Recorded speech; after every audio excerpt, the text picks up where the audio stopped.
नमस्तेस्तु महामाये श्रीपीठे सुरपूजिते शङ्खचक्रगदाहस्ते महालक्ष्मी नमोस्तुते.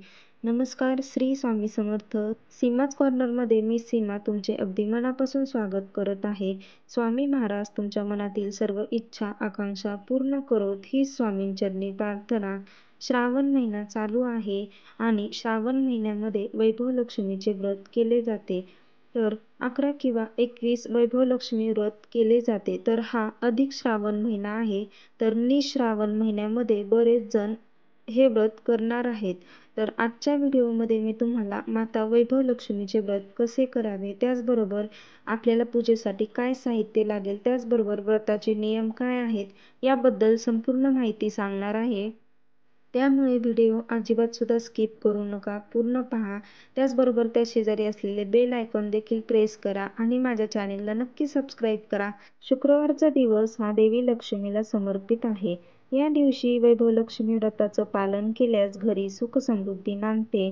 दीर्घकाळ प्रलंबित कामे किंवा परीक्षेत येणारे अपयश, घरातील कलह यासाठी वैभवलक्ष्मी व्रत करावे असे आपल्या शास्त्रात सांगण्यात आलेले आहे.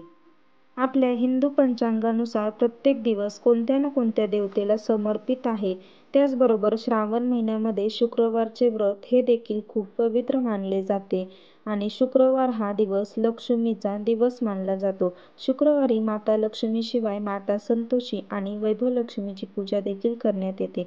वारंवार कार्यात बाधा येणे, शिक्षणात अडथळे येणे अशा अनेक समस्यांसाठी वैभवलक्ष्मी व्रत करण्याचा सल्ला आपल्याला देण्यात येतो. मनापासून केलेले वैभवलक्ष्मी जे व्रत आहे तर त्याचे फळ आपल्याला निश्चितच मिळते. तर येथे आपल्याला वैभवलक्ष्मी पूजेसाठी काय साहित्य लागणार आहे ते पाहून घेऊया. येथे सर्वात महत्त्वाचं म्हणजे आपल्याला वैभवलक्ष्मीचा फोटो लागणार आहे. तुमच्याकडे फोटो नसेल तर मूर्ती घेतली तरी चालेल. त्याचबरोबर हे वैभवलक्ष्मी व्रतकथेचे पुस्तक भेटते ते. त्यानंतर लाल वस्त्र घ्यायचं आहे. तुम्ही पांढरे घेऊ शकता, पण लक्ष्मीला लाल वस्त्र प्रिय आहे. त्यानंतर श्रीफळ. येथे मी तांब्या घेतलेला आहे, त्यामध्ये पाणी, त्याबरोबर वाटी, त्यानंतर श्रीयंत्र. तुमच्याकडे जर का पितळेचे श्रीयंत्र असेल घेतले तरी चालेल. त्यानंतर ताम्हण लागणार आहे. त्यानंतर दिवा. त्याचबरोबर आपल्याला पाट लागणार आहे किंवा तुम्ही चौरंग घेऊ शकता. पाणी, अगरबत्ती स्टँड, त्याचबरोबर नैवेद्यासाठी साखर, तांदूळ, घंटा, त्याचबरोबर अष्टगंध, चंदन, फळे. येथे मी 2 विड्याची पाने, त्यानंतर येथे मी फुले घेतलेली आहेत. त्यानंतर हळदी कुंकू, देवीसाठी गजरा, त्यानंतर येथे मी अगरबत्ती घेतलेली आहे, दुर्वा घेतलेल्या आहेत गणपतीसाठी आणि वाटीत ठेवण्यासाठी. त्यानंतर आपल्याला दागिने घ्यायचे आहेत. मी येथे अंगठी, नाणे आणि सुपारी घेतलेली आहे. हे सर्व साहित्य आपल्याला पूजेसाठी लागणार आहे. येथे मी फरशी स्वच्छ पुसून त्याच्यावर पाट मांडून त्याच्याखाली स्वस्तिक काढून लाल वस्त्र अंथरून समोर रांगोळी घालून घेतलेली आहे. आता पाटाच्या मध्यभागी आपल्याला तांदळाची रास काढायची आहे आणि त्याला अशा प्रकारे आपल्याला व्यवस्थित करायचं आहे. त्याच्यावर आपल्याला हळदी कुंकू व्हायचं आहे. तुम्ही हळदी कुंकाने स्वस्तिक देखील काढू शकता. त्यानंतर आपल्याला त्या राशीवर पाण्याने भरलेला जलपूर्ण कलश ठेवायचा आहे आणि कलशाला आपल्याला मध्यभागी स्वस्तिक काढून घ्यायचं आहे. स्वस्तिक काढल्यानंतर त्याच्यामध्ये आपल्याला अशा प्रकारे कुंकवाने गोल करायचं आहे. स्वस्तिक रिकामं ठेवायचं नाही. त्यानंतर आता आपल्याला कलशाला अष्टदिशांना हळद कुंकवाचे बोटे ओढून घ्यायचे आहेत. त्यानंतर कलशामध्ये 1 रुपयाचं नाणं, सुपारी घालून घ्यायची आहे. कलशावर वाटी ठेवायची आहे. या वाटीमध्ये आपल्याला तांदूळ घालून घ्यायचे आहेत.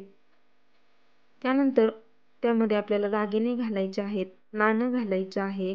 तुमच्याकडे ते नसेल तर नाणे घातले तरी चालेल. त्यानंतर दुर्वा, फूल वाहून घ्यायचं आहे. अशा प्रकारे आपल्याला वाटीत व्हायचं आहे. त्यानंतर तांदळाची रास घालून घ्यायची आहे आणि त्याच्यावर माता वैभवलक्ष्मीचा फोटो ठेवायचा आहे. त्यानंतर आता कलशाच्या दोन्ही साईडला आपल्याला 2 तांदळाच्या राशी घालून घ्यायच्या आहे आणि त्या राशीवर आपल्याला कलशाच्या डाव्या साईडला दिवा आणि उजव्या साईडला गणपती ठेवायचा आहे. सर्वप्रथम दिव्याची आपल्याला हळदी, कुंकू, अक्षता वाहून पूजा करून घ्यायची आहे. दिव्याला फूल व्हायचं आहे. त्यानंतर आता आपल्याला गणपतीची पूजा करायची आहे. सर्वात अगोदर दिव्याची पूजा करून घ्यायची आहे. कोणत्याही कार्यात आपण दीप सर्वात आधी प्रज्वलित करतो. आता गणपती देखील आपल्याला गणपतीला अष्टगंध, हळदी कुंकू, दुर्वा वाहून घ्यायचे आहे. त्याचबरोबर शेजारी 2 विड्याची पाने ठेवून त्याच्यावर सुपारी ठेवायची आहे. आणि त्यानंतर गणपतीला लाल फूल व्हायचं आहे. गणपती शेजारी आपण जी सुपारी मांडलेली आहे तर त्या सुपारीला देखील आपल्याला हळदी कुंकू वाहून घ्यायचं आहे. त्यानंतर अक्षता व्हायच्या आहेत. त्यानंतर कलशातील वाटीत आपण जे नाणे दागिने ठेवले आहेत तर त्याची आपल्याला पूजा करायची आहे. हळदी कुंकू व्हायचं आहे, अक्षता व्हायच्या आहेत. माता वैभवलक्ष्मीला देखील हळदी कुंकू, अक्षता, फूल वाहून घ्यायचं आहे आणि पूजा करायची आहे. त्यानंतर कलशाच्या उजव्या साईडला आपल्याला श्रीयंत्र ठेवायचं आहे आणि डाव्या साईडला किंवा समोर घंटा, त्याचबरोबर कलशाच्या डाव्या साईडला श्रीफळ ठेवायचं आहे. आणि आपल्याला घंटा आणि नारळाची देखील पूजा करायची आहे. घंटेला हळदी कुंकू, त्याचबरोबर श्रीफळाला देखील हळदी कुंकू व्हायचं आहे. घंटेला फूल, श्रीफळाला देखील फूल वाहून घ्यायचं आहे आणि अशा प्रकारे आपल्याला पूजा करून घ्यायची आहे. तर येथे मी साखरेचा नैवेद्य दाखवला आहे. तुम्ही गोडाचा कोणताही नैवेद्य दाखवू शकता. फळे ठेवायचे आहेत. वैभवलक्ष्मीला खीर खूप प्रिय आहे, त्यामुळे खिरीचा देखील नैवेद्य तुम्ही दाखवू शकता. त्यानंतर धूप दीप ओवाळून घ्यायचा आहे. तर अशा प्रकारे आपल्याला ही संपूर्ण पूजा करून घ्यायची आहे. येथे मी अशा प्रकारे संपूर्ण पूजा करून घेतलेली आहे. तुम्ही पाहू शकता. अशा प्रकारे येथे ही पूजा आपल्याला मांडून घ्यायची आहे. त्यानंतर आपल्याला काय करायचं आहे तर एक ताम्हण घ्यायचं आहे. त्यानंतर हातामध्ये आपल्याला 3 पळ्या पाणी घ्यायचं आहे. मनामध्ये संकल्प करायचा आहे, आपण 11 किंवा 21 शुक्रवार, किती शुक्रवार व्रत करणार आहोत आणि संकल्प केल्यानंतर पाणी ताम्हणात सोडून द्यायचं आहे आणि देवीला असा आशीर्वाद मागायचा आहे की माझ्या घरात धनधान्याची कमतरता, त्याचबरोबर सुख समृद्धी नांदू दे. त्यानंतर हे वैभवलक्ष्मी व्रत कथेचं पुस्तक आहे.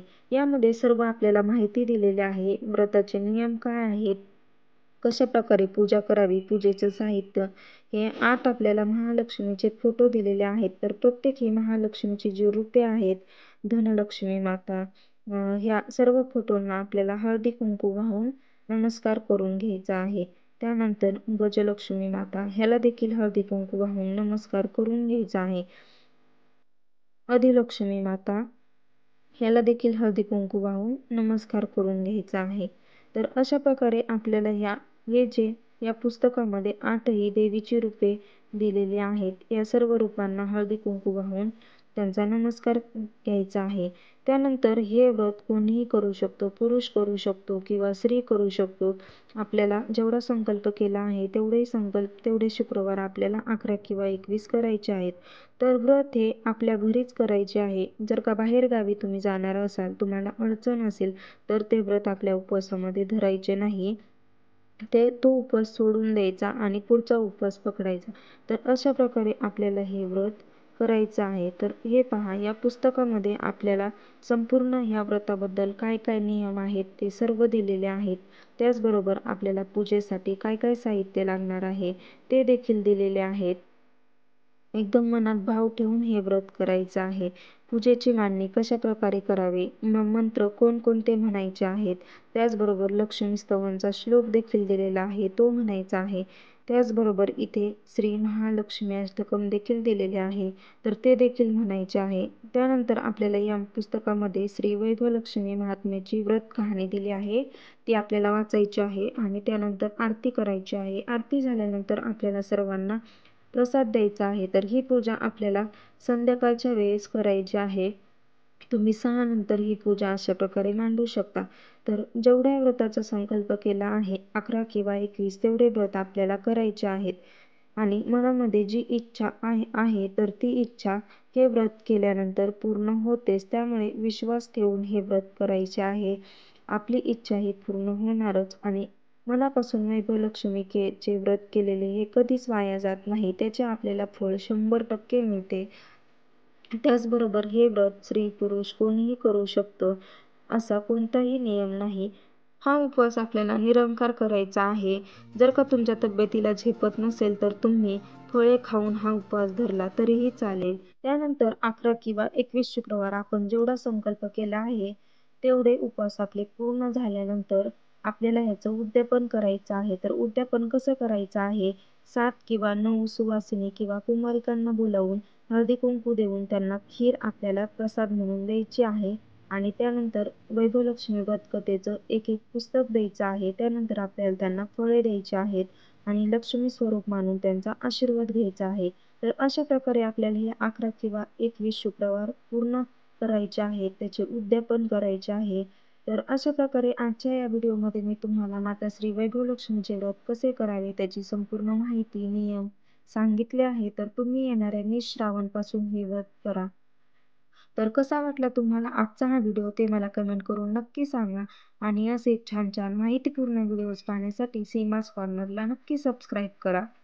चला तर मग भेटूयात असाच एक नवीन आणि माहितीपूर्ण व्हिडिओ घेऊन. व्हिडिओ आवडला तर सीमाज कॉर्नर या माझ्या चॅनेलला नक्की सबस्क्राईब करा. व्हिडिओला लाईक करा. व्हिडिओ जास्तीत जास्त लोकांपर्यंत शेअर करा आणि मला असाच सपोर्ट करा. चला तर मग भेटूया असाच एक नवीन माहितीपूर्ण व्हिडिओ घेऊन. आजचा व्हिडिओ पाहिल्याबद्दल खूप खूप धन्यवाद. श्री स्वामी समर्थ. श्री वैभवलक्ष्मी माता की जय.